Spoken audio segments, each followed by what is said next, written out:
Ya estamos conectados con Guillermo Nielsen, que fue secretario de Finanzas y negociador de la deuda argentina, y ha habido una novedad importante en el fin de semana. Se ha conocido que nada más y nada menos que el ministro Kicillof estará viajando a Francia para, y esa es la parte que justamente suena extraña, negociar la deuda con el Club de París. Suena extraño justamente que la cabeza última del equipo económico, esto es el ministro, viaje a negociar cuando todo el mundo sabe que normalmente esos viajes son para cerrar y firmar un acuerdo previamente armado por un equipo.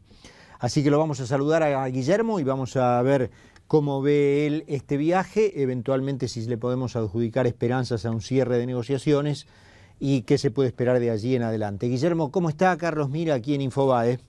Muy bien, Carlos, ¿qué tal? Muy bien, ¿Cómo muy bien, por andan? suerte. Gracias como siempre por atendernos. No, por Y favor. la primera pregunta es, digamos, si le parece justamente extraño que siendo Axel Kicillof el ministro de Economía esté viajando para negociar o para cerrar un acuerdo armado en una negociación de la cual hemos tenido por lo menos hasta ahora poco detalle. A ver, yo creo que antes que nada, hablando del Club de París, lo primero que tenemos que hacer es enfatizar y celebrar que esto tenga atisbos de solución. Ujú. Me parece que es fundamental y esto hay que entenderlo, tal vez con otras preguntas y otras respuestas podemos explicar más nivel de detalle, pero es extremadamente positivo.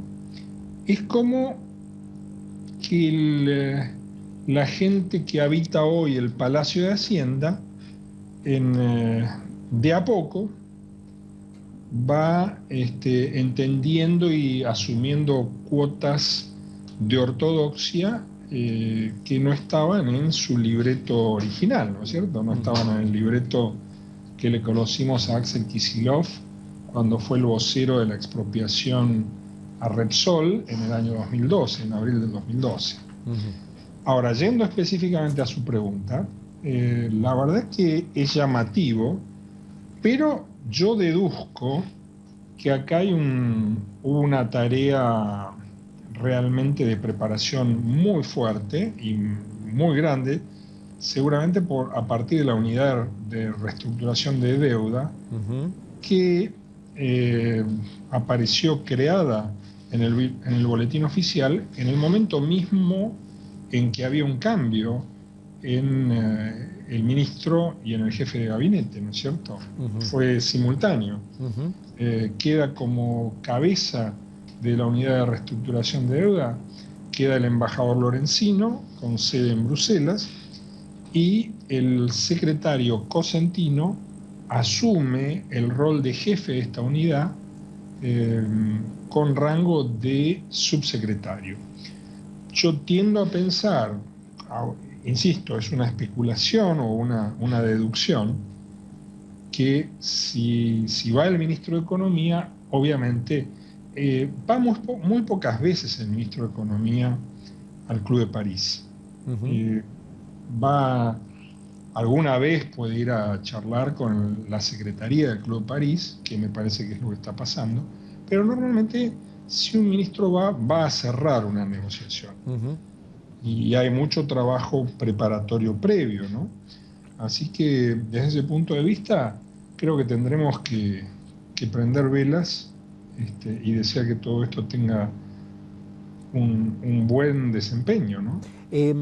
Guillermo, usted decía en la primera parte de su comentario que esto era muy positivo. ¿Lo ve positivo en el sentido de que inmediatamente a la Argentina se le abran puertas de financiamiento? ¿Lo ve positivo en otros aspectos?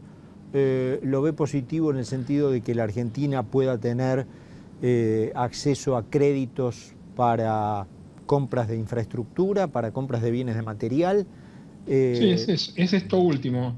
Eh, Nosotros estamos acostumbrados en la mayoría de las charlas cotidianas a la inmediatez de los datos financieros, ¿no es cierto? Ujú. Cuántas reservas ganó o perdió el Banco Central en una jornada determinada.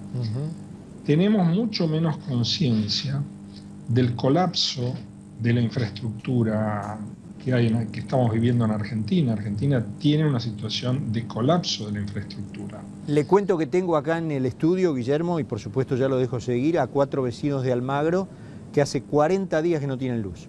Bueno, vaya y háblenles de la calidad de la infraestructura argentina en materia de generación y distribución eléctrica a estos señores. O sea, acá hay un colapso que es muy fácil de ver en lo energético. Y la resolución de esto pasa por una cantidad de insumos e incluso de trabajos importados. Entonces, en ese sentido, es muy importante lo del Club de París. Muchos dirán, bueno, pero esto va a llevar meses. Sí, va a llevar meses, pero va a ser el puntapié inicial de una recuperación que es impostergable, ¿cierto? O sea, usted le asigna mayor importancia a esta capacidad de poder acceder a, bueno, equiparse desde el punto de vista de infraestructura y desde el punto de vista de bienes de capital, que a lo mejor a la apertura de acceso a mercados financieros para tomar deuda más barata. No, permítame, yo le voy a redondear esto. O sea, aquí se abre el acceso a las líneas de crédito de los Exim Bank de los países más desarrollados, de los más desarrollados.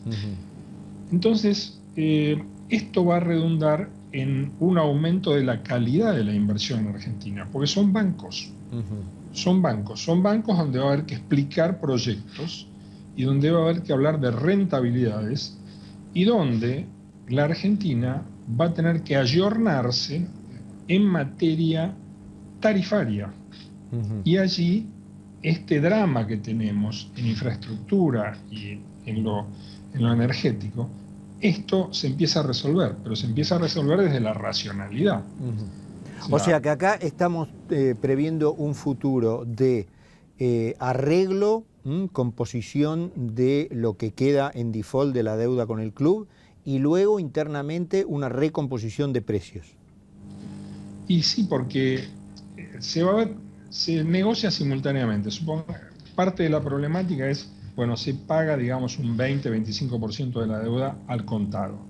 Pero inmediatamente o paralelamente hay que negociar la reapertura de líneas de crédito. Entonces, esta reapertura de líneas de crédito es fundamental.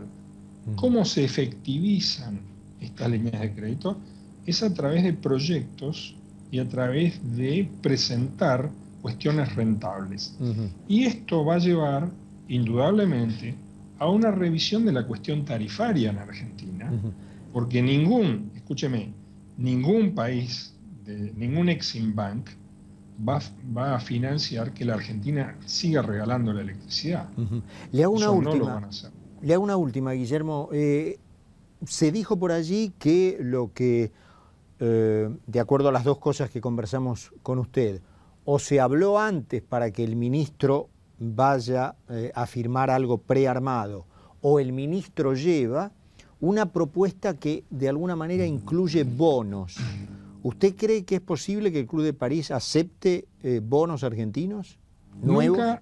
Nunca aceptó bonos el Club de París, nunca aceptó, y en esto sería bueno que la Argentina entienda que no fija las reglas de juego del Club de París.